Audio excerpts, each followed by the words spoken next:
Amém, irmãos? Bom dia a todos.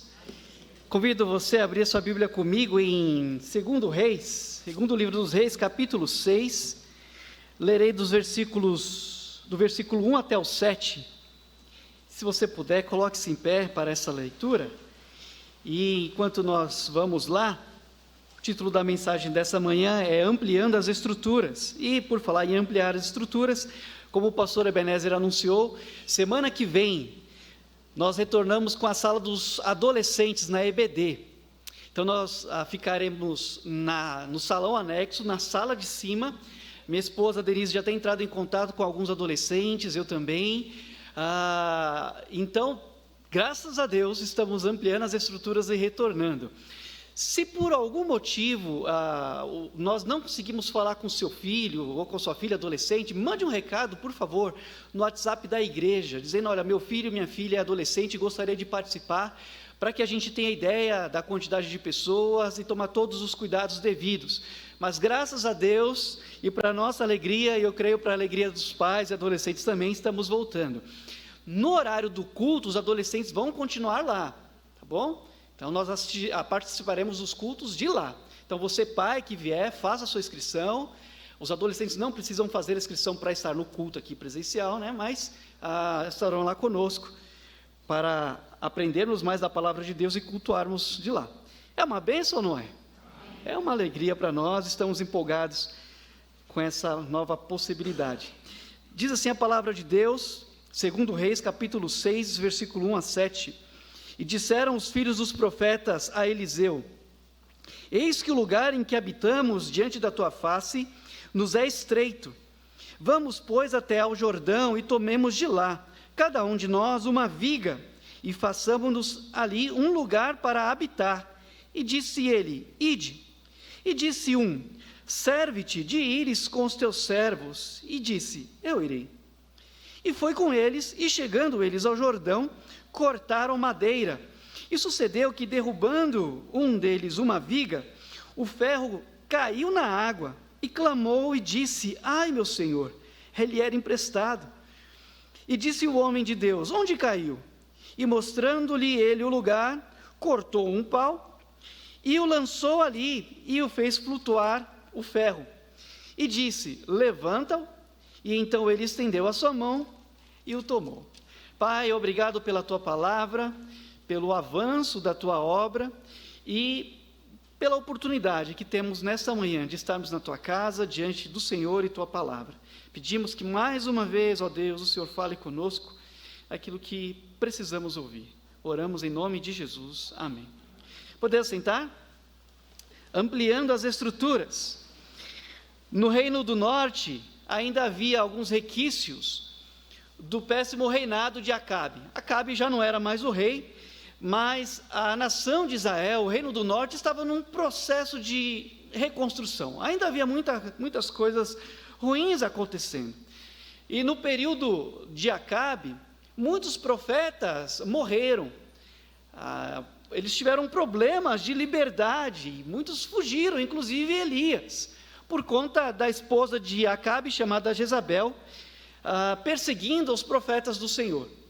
Mas a mão forte do Senhor prevaleceu, e naquele momento, no ministério de Eliseu, o sucessor de Elias, os filhos dos profetas, e algumas traduções dizem os discípulos dos profetas, estavam habitando juntamente com Eliseu.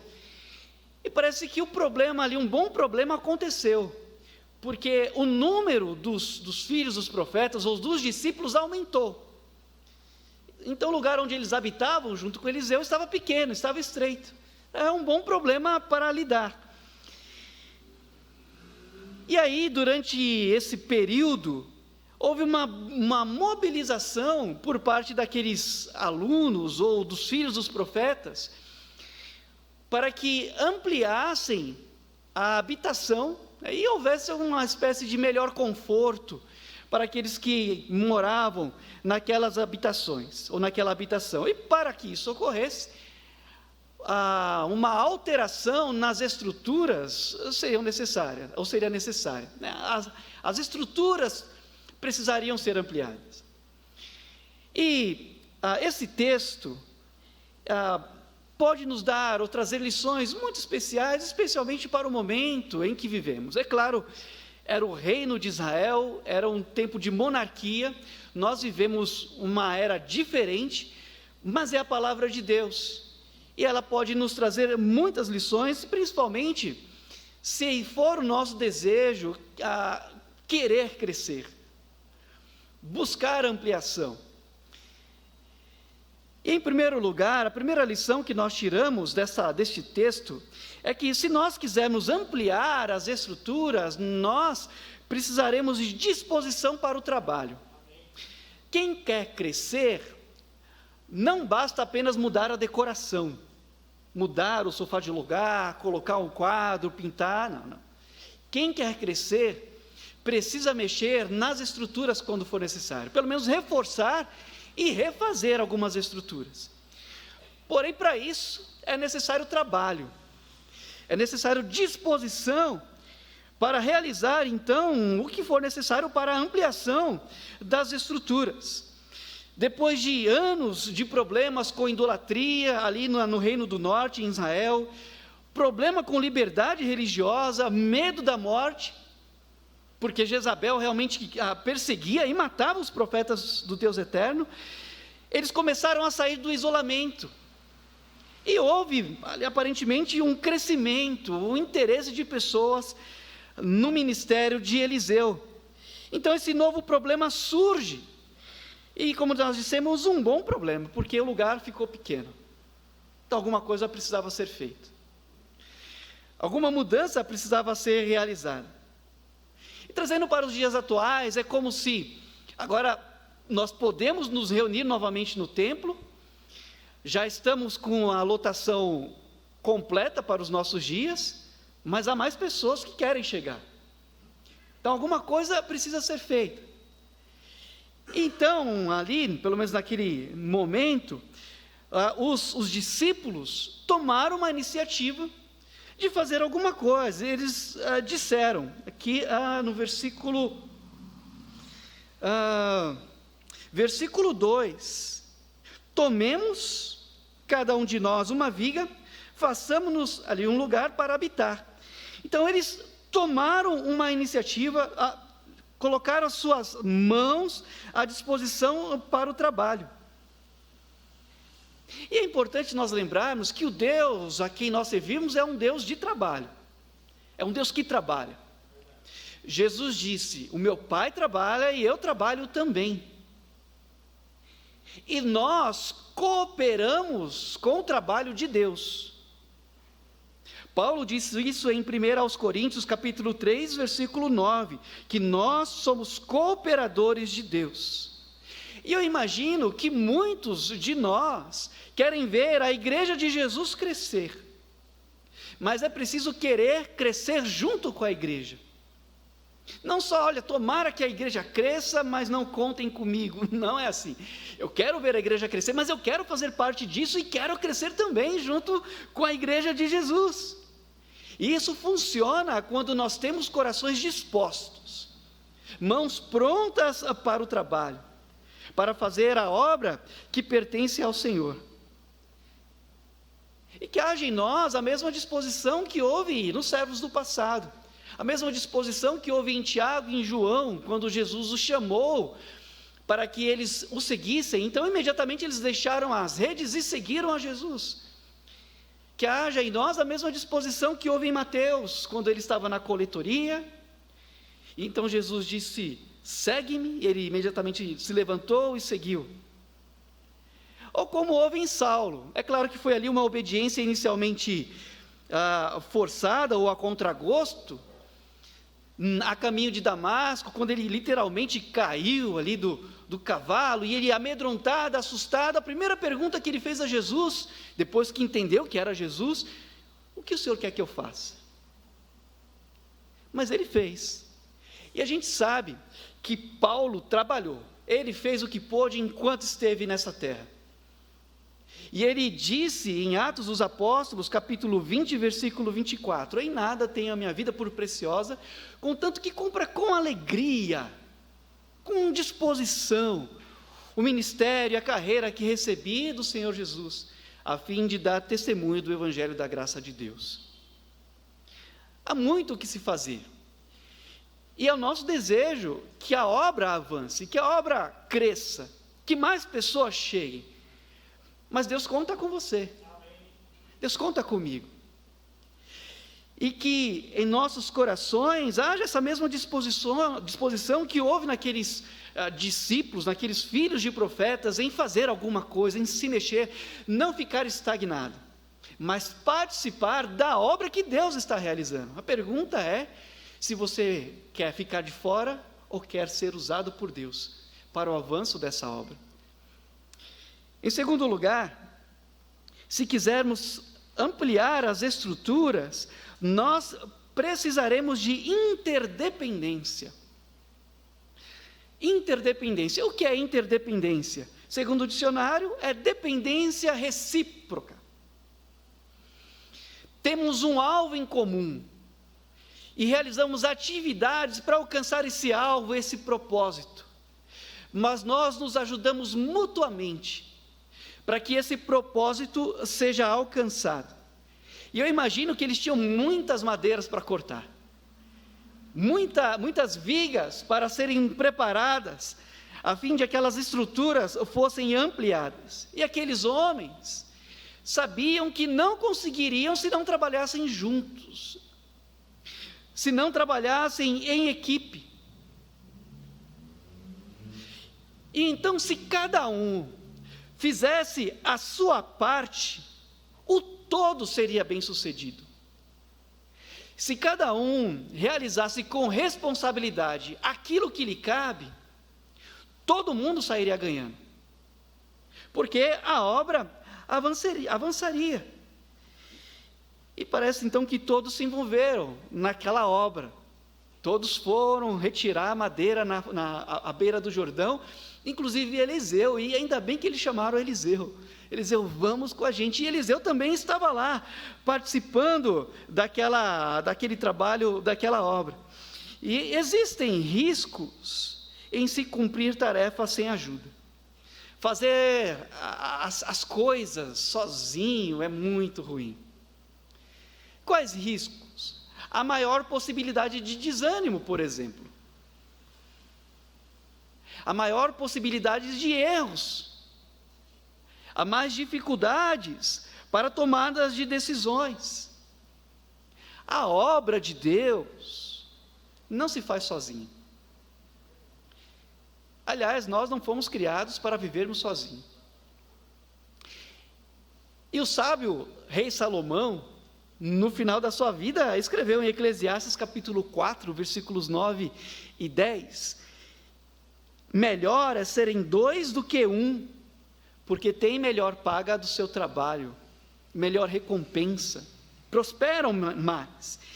Porque se um cair, o outro levanta o seu companheiro. Mas ai do que estiver só, pois caindo não haverá outro que o levante.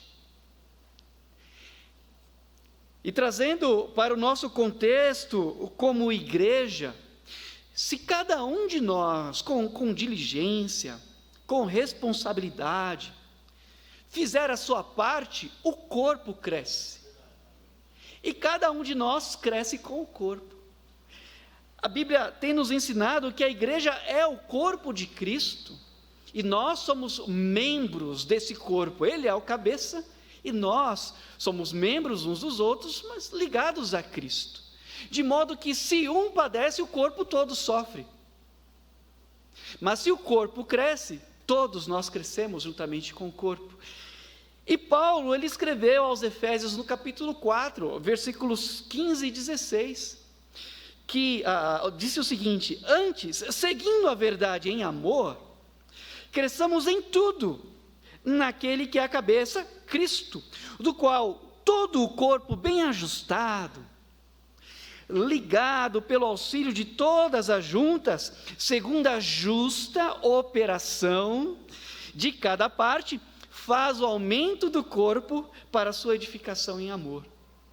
Se cada parte fizer a sua parte de forma justa, o corpo cresce e todos nós crescemos em tudo, para a glória de Deus e para o nosso próprio bem. E a Bíblia nos traz muitos ensinamentos de que a vida é melhor vivida com outros, mas outros certos, ou certos, as pessoas certas. Não é viver ou conviver com qualquer um, é conviver com as pessoas certas. A Timóteo, seu filho na fé, Paulo falou para ele tomar cuidado, para ele fugir das paixões da mocidade. Falou para que ele seguisse a justiça, a fé, o amor e a paz com os que com um coração puro invocam a Deus. Então são com essas pessoas que nós devemos andar, com aqueles que com um coração puro têm o propósito de invocar a Deus. Agora, por que as pessoas estão desistindo da interdependência? Por que as pessoas estão desistindo da convivência como igreja, como corpo de Cristo? Em alguns motivos se imagina.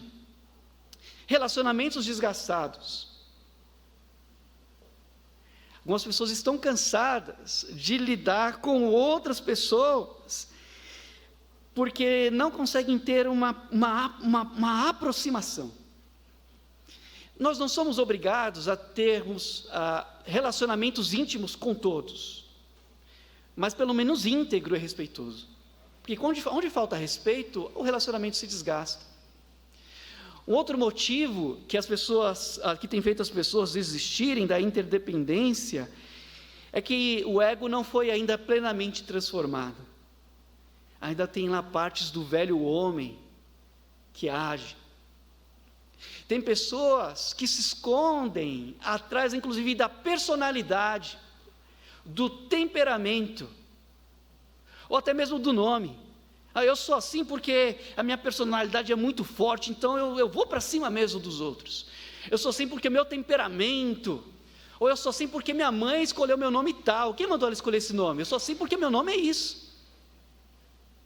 Como se o Espírito Santo estivesse submisso ao nome, ao temperamento. O Espírito Santo tem poder para moldar, para transformar as pessoas de dentro para fora. A diferença está na liberdade, no poder que damos a Ele. Porque o problema, biblicamente falando, o problema não é personalidade, não é temperamento, não é o nome. Biblicamente, o problema é carne. Mas qual é a solução? Paulo fala aos Gálatas no capítulo 5, versículo 16. Andai em espírito, e não cumprireis as concupiscências, os desejos da carne. E pelo poder do sangue de Jesus, pensando na igreja, muitas barreiras foram quebradas, foram rompidas. Onde alguém no passado conseguiria imaginar que judeus e gregos conviveriam juntos? Só na igreja de Jesus, de modo que, segundo Paulo escreveu aos Gálatas no capítulo 3, versículo 28, que não há mais grego, judeu, escravo, senhor, homem, mulher, mas nós somos um em Cristo Jesus. E é isso que deve prevalecer quando nós nos reunimos como igreja e trabalhamos para que os propósitos que Deus confiou à sua igreja sejam alcançados. Nós dependemos uns dos outros, nós precisamos uns dos outros. Coisas que os irmãos fazem muito bem, eu não sei fazer muito bem. E seja lá o que for, tudo que fazemos ou viemos a fazer, nós dependemos do Senhor e devemos ter humildade, para reconhecermos que fazemos pela graça do Senhor e para o bem uns dos outros. E por último, se quisermos ampliar as estruturas, nós precisamos depender do poder de Deus. Naquela tarefa de cortar a madeira para eles ampliarem a habitação, um fato inusitado aconteceu. Na hora de cortar uma das árvores, o ferro, o machado escapou e foi parar no rio. Um rapaz ali de bom ânimo, com boa vontade, deixou escapar o machado. Não vamos julgar o rapaz, mas eu imagino que a sua espinha gelou na hora, porque o machado não era dele. Mas ainda bem que eles chamaram o homem de Deus, e estava lá esse homem de Deus, Eliseu.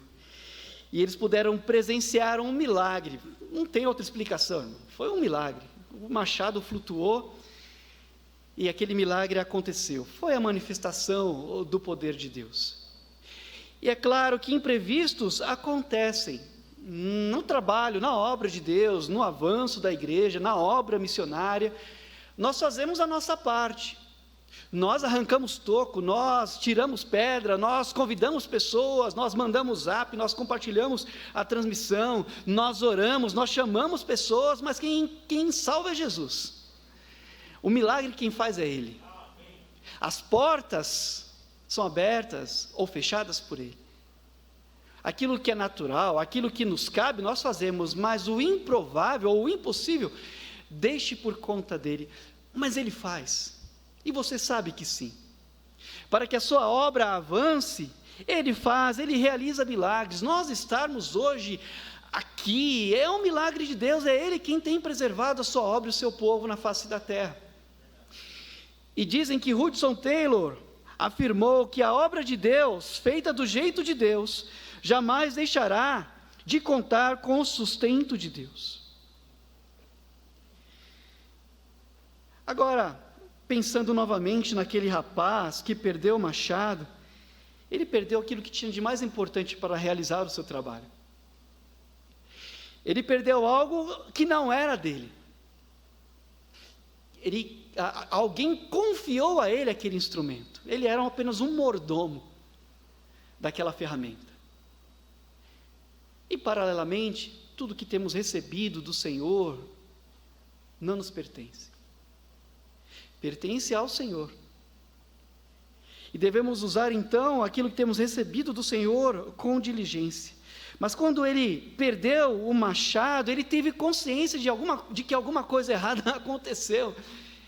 Ele perdeu as suas condições de trabalhar, ele perdeu a sua ferramenta de trabalho. E não haveria mais como continuar enquanto não fosse recuperado aquele seu instrumento de trabalho. E eu imagino que muitos de nós já não fazemos mais, ou não trabalhamos mais, não nos empenhamos mais na obra de Deus como nos empenhamos no passado. Alguns perderam o seu machado em algum lugar da vida. E a pergunta de Eliseu foi: onde caiu o machado? Uma pergunta um pouco semelhante Jesus fez a uma igreja. Na verdade não foi uma pergunta, mas ele mostrou que aquela igreja perdeu em algum lugar aquilo que era necessário para voltar a ser agradável a ele. A igreja de Éfeso, no Apocalipse, Jesus falou, era uma igreja doutrinada, era uma igreja trabalhadora, era uma igreja que tinha o temor do Senhor, mas tinha abandonado o seu primeiro amor, perdeu o primeiro amor. E então Jesus falou: lembra-te de onde caíste, volta lá, se arrependa, ou te arrepende, ou arrepende-te, resgate esse primeiro amor, então volte a ser aquilo que eu quero que você seja. E se você fizer essa oração, Deus vai te ajudar. Senhor, onde foi que as coisas começaram a mudar? Onde foi que eu deixei o primeiro amor? Onde foi que eu deixei aquela paixão de fazer as coisas pelo Senhor? Não por contenda, não por vanglória, mas simplesmente porque aquele primeiro amor que o Senhor me deu, era movido por esse amor que eu fazia. Me mostre onde foi que eu caí. E Ele vai te ajudar. Nós precisamos e queremos crescer. É claro que nós não faremos isso sozinhos, nós dependemos uns dos outros, mas acima de tudo dependemos do Senhor. Mas pelo menos tenha disposição e consciência de que se você abrir o coração, Deus vai te usar. Amém. E vai te abençoar em fazer você participar dessa obra que avança e permitir que você cresça também, para a glória dEle e para o seu bem. Que Deus nos abençoe. Amém.